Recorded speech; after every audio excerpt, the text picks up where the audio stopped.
Bonjour, bonsoir à tous et à toutes. Je suis content de vous retrouver. Aujourd'hui, on parle des bienfaits de la marche. Il y en a plusieurs, vous le savez. J'adore la marche. J'ai écrit un livre sur la marche. Je vous en parle régulièrement. Il y a beaucoup de nouvelles études qui paraissent régulièrement. Donc, on parle des bienfaits de la marche. Les conseils que je vous donne aujourd'hui ne remplacent pas ceux d'un professionnel de la santé. Je vous invite à en consulter un. Si vous avez des questions spécifiques à votre condition, vous allez trouver beaucoup d'informations que je vais vous donner aujourd'hui dans mon livre Lève-toi et marche. Le remède miracle existe et il est gratuit. Et plus jamais malade, mon approche globale pour un corps en santé. Vous pouvez trouver mes livres des deux côtés de l'Atlantique, ici au Canada et de l'autre côté en France, en Europe et possiblement ailleurs aussi. Bonjour, j'ai écouté votre vidéo là, sur l'obésité sarcopénique. Et puis dernièrement, j'ai recommencé à m'entraîner, puis j'ai eu un scan corporel, puis j'ai vu que j'avais perdu beaucoup de masse musculaire. J'aimerais savoir comment on peut évaluer qu'on a repris de la masse musculaire suffisamment, puis qu'on est un peu sorti de l'obésité sarcopénique. Merci. Merci pour votre question. C'est intéressant comme question parce que je vous ai parlé à quelques reprises de l'obésité sarcopénique. On va voir c'est quoi. Et est-ce que la marche, ça peut être aussi une façon d'évaluer ses progrès? On garde la question en tête, on a entendu l'internaute et j'adore entendre vos questions parce qu'il y a des nuances dans vos questions qui me sont laissées par messagerie vocale. Si vous allez sur mon site web www.denisfortier.ca, vous allez voir l'onglet pour poser vos questions. Et là, il y a différentes façons pour me laisser votre question vocalement et j'adore entendre votre voix. Hein, ça humanise un peu le rapport qu'on a sur les réseaux sociaux. Vous entendez la mienne et ça me permet d'entendre la vôtre et d'entendre les nuances surtout des questions. Alors, je vais répondre à cette question-ci précisément. L'obésité sarcopénique, comment évaluer les progrès? Est-ce qu'on peut utiliser la marche pour évaluer les progrès? Donc, la sarcopénie, qu'est-ce que c'est au juste? On le voit sur l'illustration. On voit des muscles en ce moment à 30 ans, à 50 ans et à 80. Et on voit que moins de rouge foncé et qu'il y a un peu plus de jaune, en tout cas sur mon écran à moi. Et le rouge, ça représente le muscle.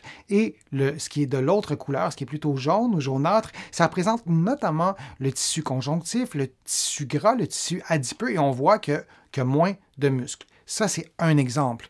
On perd tous de la masse musculaire en vieillissant. Ça, c'est automatique. Évidemment, si vous observez quelqu'un de 95 ans et vous regardez la même personne à 20 ans, il y aura moins de masse musculaire. Évidemment, je ne vous apprends rien.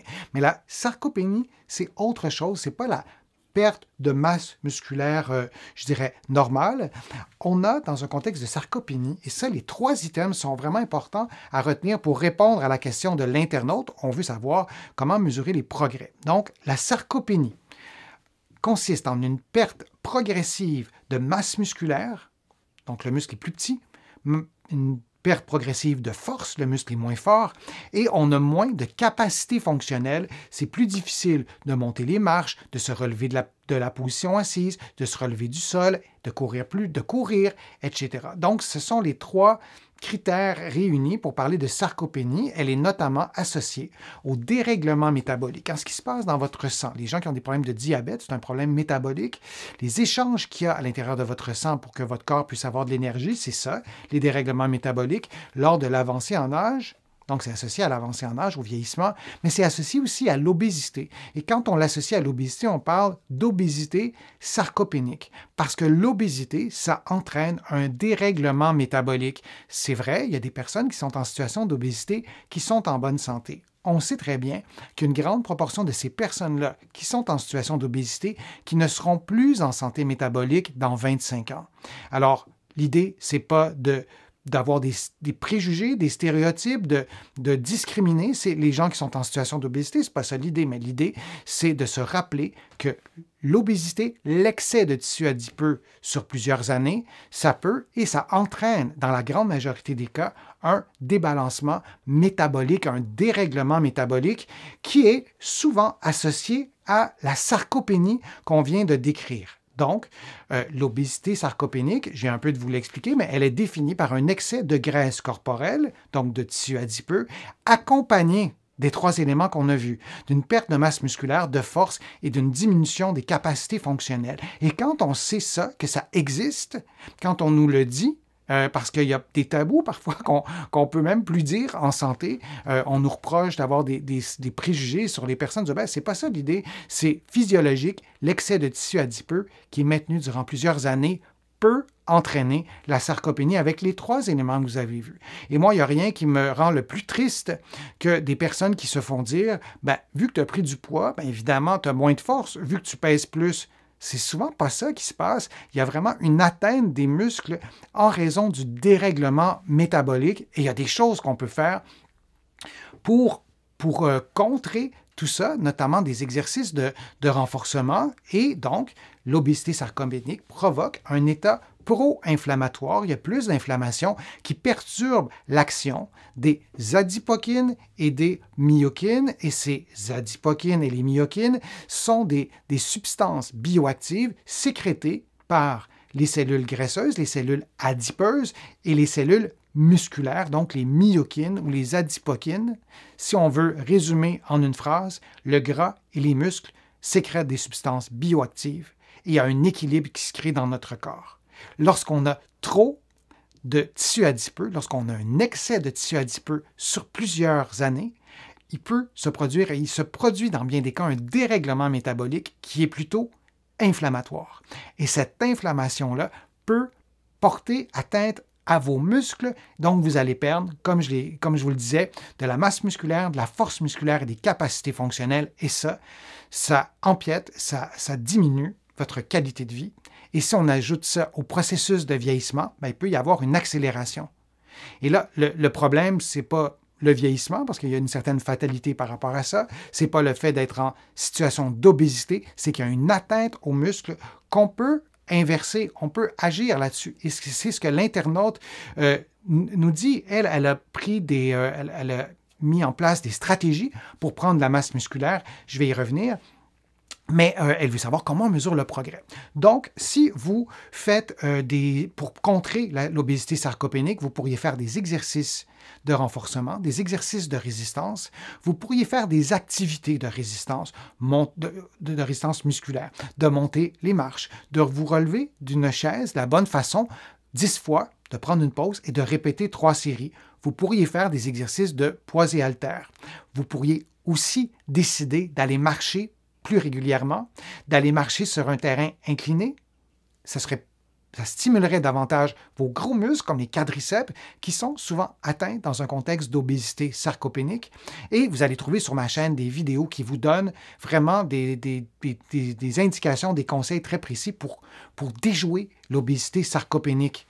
Le premier réflexe, ce que j'entends le plus souvent de mes patients et de mes patientes qui sont en obésité sarcopénique, c'est qu'ils se sont fait dire « perds du poids ». Mais on ne peut pas dire à quelqu'un perdre du poids sans lui donner de l'aide, des ressources et sans comprendre pourquoi la personne est en situation d'obésité. Et il y a vraiment beaucoup de choses à dire aussi sur l'acceptation de qui on est, de notre corps. On n'est pas obligé d'être tous faits pareil, de la même façon. Il y a vraiment beaucoup de choses à dire là-dessus. Mais pour revenir à l'obésité sarcopénique, vous allez trouver sur ma chaîne vraiment des stratégies pour prendre soin de vos muscles. C'est ça l'idée. On veut s'intéresser aux muscles, donc on veut prendre du muscle dans un contexte d'obésité sarcopénique qui peut notamment augmenter le risque de troubles métaboliques comme le diabète, de comorbidité, d'avoir un autre problème de santé et d'une diminution de mobilité. J'ai des personnes plutôt dans ma famille qui sont en situation d'obésité assez sévère, si on peut prendre ce terme-là, et qui n'ont plus de masse musculaire. Et ces personnes-là, de la difficulté à se relever d'une chaise, à monter un escalier. Elles sont complètement handicapées par l'obésité sarcopénique qui est réversible parce que vos muscles, ce sont des structures qui répondent notamment à l'activité physique et notamment la marche. Alors disons que vous avez mis en pratique des stratégies pour contrer l'obésité sarcopénique. Comment évaluer les progrès? Alors, c'est la réponse à l'internaute, mais c'est important de vous parler aussi de l'obésité sarcopénique. Alors, on veut cibler la masse musculaire, la force musculaire et les capacités fonctionnelles. C'est les 3 items de la sarcopénie et on veut s'y intéresser aux 3. Et si on continue dans les conseils, et dans les recommandations, comment on évalue soi-même sa masse musculaire. Comment vous faites pour savoir que vous avez pris de la masse musculaire dans un contexte où vous êtes en situation d'obésité? On parle que ces deux phénomènes-là sont présents en même temps, cohabitent. Il est difficile, dans un contexte d'obésité, de prendre sa masse musculaire. Par exemple, vous pourriez avoir perdu un peu de tissu adipeux et avoir gagné un peu de masse musculaire. Alors, si vous prenez le diamètre de votre cuisse, ça sera difficile de déterminer si vous avez perdu de la masse, du gras ou des muscles. Donc, pour ce qui est de la masse musculaire, c'est un peu difficile de le faire. Les différences seront minimes parce qu'on ne va pas gagner à ce point-là de masse musculaire pour que ce soit facile à mesurer. Et si on veut le faire, on mesure la circonférence des cuisses et des mollets, mais ce n'est pas si fiable, mais on peut le faire. Encore une fois, on ne peut pas discerner entre le volume de tissu adipeux, par exemple, et le volume des muscles. Mais on peut le faire, mais ce n'est peut-être pas la première mesure qu'on prendra. Évaluer soi-même sa force musculaire, là, c'est un peu plus intéressant que d'évaluer sa masse musculaire soi-même. Déterminer le nombre de répétitions maximales d'un mouvement fait avec un poids. Vous allez trouver sur ma chaîne plein d'exercices. Vous vérifiez, vous mesurez si vous pouvez en faire plus qu'avant, plus de mouvements, ou si vous pouvez prendre plus de poids avec un même nombre de répétitions. Ça, vous allez pouvoir voir si vous avez pris de la force musculaire.